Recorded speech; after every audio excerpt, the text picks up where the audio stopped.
सांगती इथल्या सागर लहरी साध मनाची लाट सुखाची गंध भारती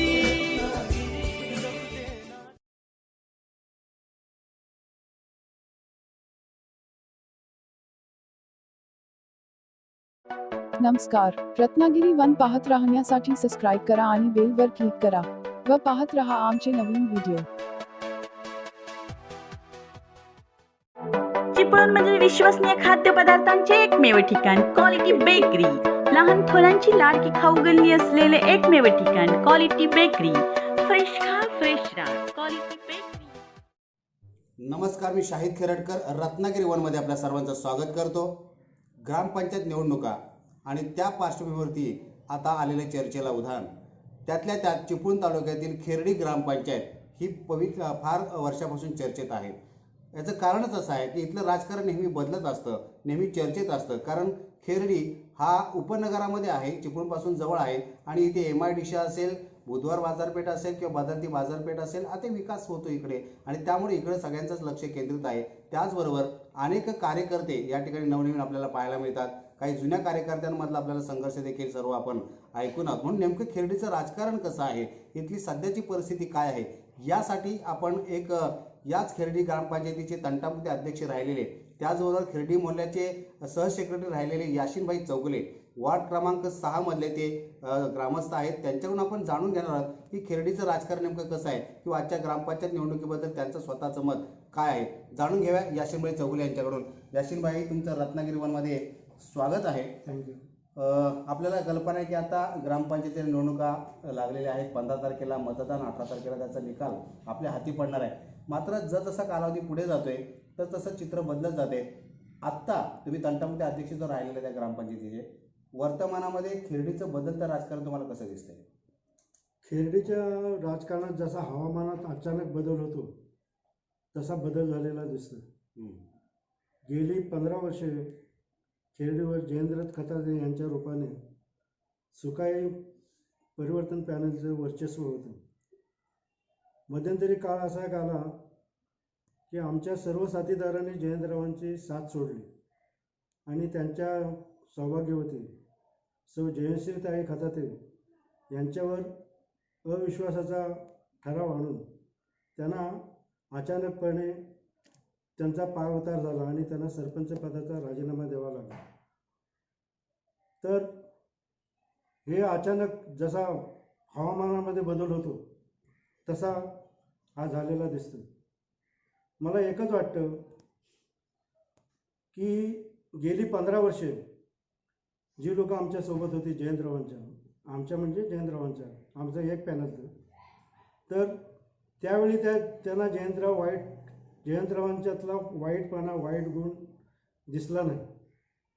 आणि आता या थोडक्याच दिवसात त्यांच्यामध्ये काय वाईट गुण आहे हे त्यांच्या कसे काय दिसण्यात आले आणि आता ते त्यांना सोडून का बाजूला झाले, हा एक विचार करण्यासारखा प्रश्न आहे आणि त्या विचारात मी सदा असतो.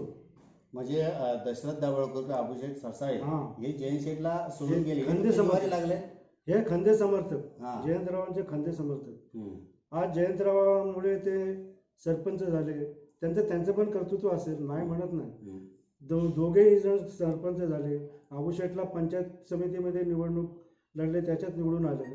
म्हणजे एकंदर हे लोक विकासाच्या मार्गावर होते आणि त्यांना जयंतरावांच्या रूपाने एक चांगला खंबीर समर्थक लाभलेला होता. पण आज जयंतरावाला सोडून दुसऱ्या पॅनलमध्ये ज्या अनिश्चित विरोधक होते त्यांच्याकडे कसे ते गेले, हा एक संशोधनाचा प्रश्न आहे. म्हणजे ती गोष्ट तुमच्या जिव्हारी लागलेली. परंतु याचा परिणाम खेरडीच्या राजकारणावरती काय होईल असं वाटतं का तुम्हाला? खेरडीची जनता सुज्ञ आहे, ती नक्कीच या गोष्टीचा विचार करेल, जसा मी करतो. नक्कीच या गोष्टीचा ते विचार करेल आणि काय ते ठरवेल. ठीक आहे. साधारणतः हे राजकारण म्हणजे तुम्हाला कळतं आहे, जी जनता आहे ती समजा त्याचा विचार करायचा तुम्ही म्हणताय.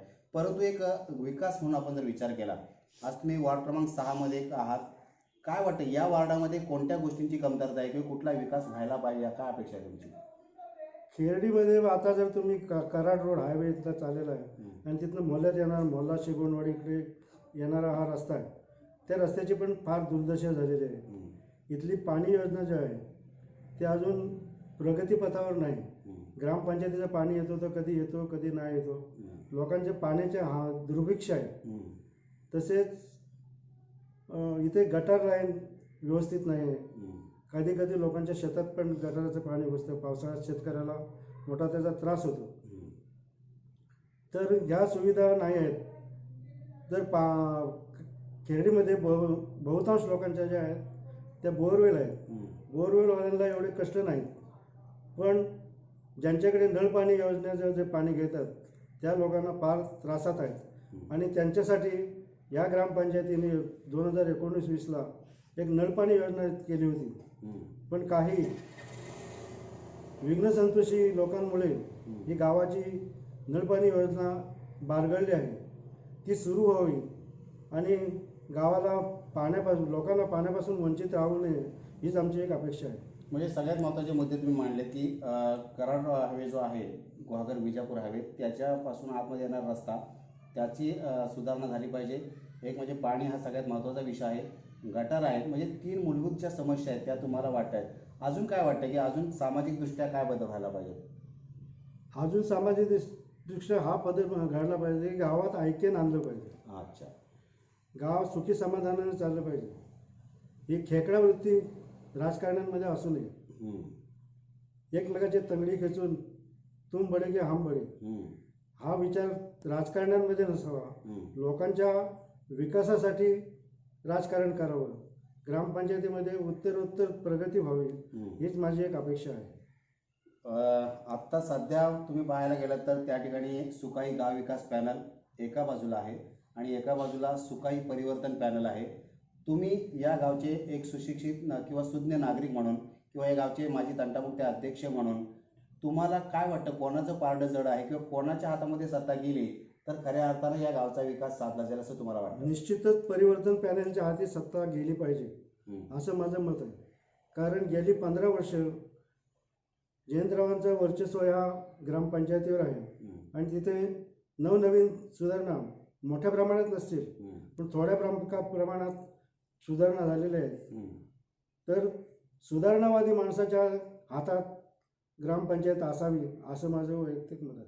अच्छा. म्हणजे सुकाई परिवर्तन पॅनल यांच्याकडे सत्ता गेली पाहिजे असं तुमचं मत आहे? निश्चितच जनता त्यांचा विचार, खेर्डीची जनता सुद्धा आहे, निश्चितच त्यांचा विचार करेल.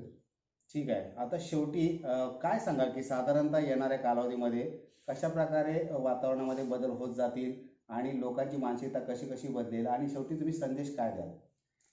साधारण आता जो येणारा काळ आहे 2021 तो लोकांना सुखा समृद्धीचा आणि भरभराटीचा जावो. कारण 2020मध्ये आपण भयंकर यातना भोगलेल्या आहेत. कोरोनामुळे लोकांचा कुणाचा संसार उद्ध्वस्त झाला आहे तर कुणाचे मित्रमंडळी, कुणाचे नातेवाईक, आई वडील गेलेले आहेत. लोक या 2020मध्ये दुःखी होते. तर पुढचे दिवस सुखाचे होत आणि खेर्डीत चांगली सत्ता येऊ आणि खेर्डीचा विकासाचा भरभराट हो हीच इच्छा आहे. शेवटी काय सांगाल? शेवटी असंच सांगेन की लहरों से डरकर नैया पार नहीं होती. लहरों से डरकर नैया पार नहीं होती और कोशिश करने वाले की कभी हार नहीं होती. ठीक आहे. प्रयत्न तर दोषीकडून चालू आहेत. हो, येणारा काळ सांगेल की नेमकं कोणाच्या पारड्यामध्ये किंवा कोणाच्या हातामध्ये सत्ता जाते.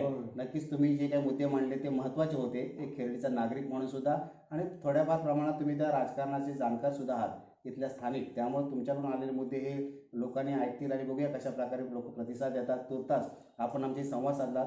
रत्नागिरी वनतर्फे आपले आभार मानतो. तुम्हाला देखील तुमच्या पुढील वाटचालीसाठी लाख लाख शुभेच्छा देतो.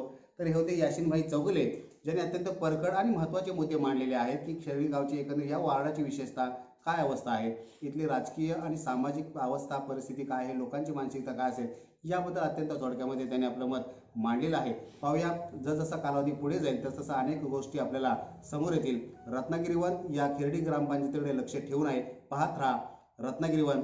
मी शाहिद खेरडकर, राजेश जाधव सर, रत्नागिरी वन.